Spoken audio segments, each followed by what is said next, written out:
دادم قبول میز چسب و حال بیاد من مثل همیشه مثلا دو تا پروسه خورش بدم. به نام خدا امروز 15 مرداد ماه 1401 در معیت باشگاه اوراز با بچه های اوراز اومدیم خراسان رضوی بام شیرباد. جای همه خالی، داریم نزدیک میشیم به قله و این مسیر قله هستش. جای همه دوستان خالی. بچه های اوراز الان صعود کردن، منم دارم نزدیک اونا میرم و جای شما همه خالی. این منظره زیبا از بام شیرباد. کلات نادری اون قسمت هستش و اکثر کوههای مشهور اینجاست. بینالود انتهای اینجاستش، اون قسمت بینالوده و این هم قله است. جای همه خالی و این قله را به یاد تمام مردادی ها متولد مرداد به یاد اونا اومدیم. آقای نبری خالی، جناب آقای جلیلی، آقای عزیزی، تمام دوستان و خیلی قله زیبایی، منظره زیبا، جای همه خالی. چند تا عکس هم بگیریم از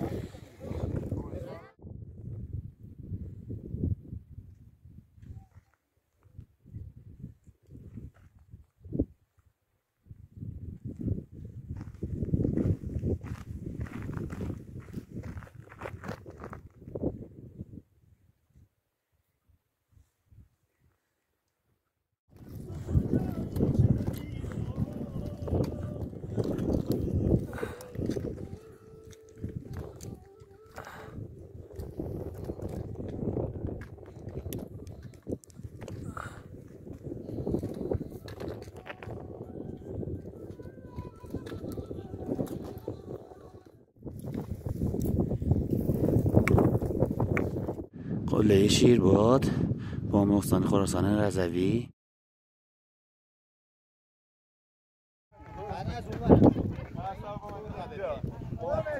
نه دیگه یک آهنیه دو طبقه است، کفش هم سکو زدن با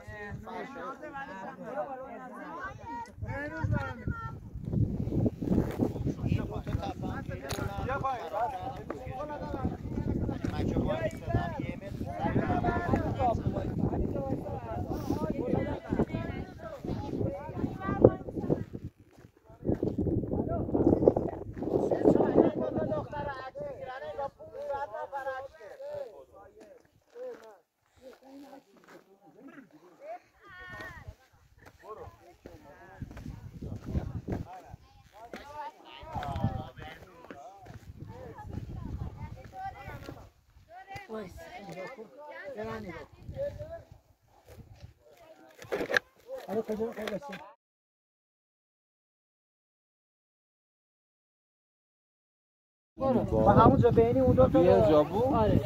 ستون سنگ ها جای استخدام بشه. یه دونه من میشینم. نه برای خب بچه ها وقتی این فیلمه من هست. بیام پایین عوض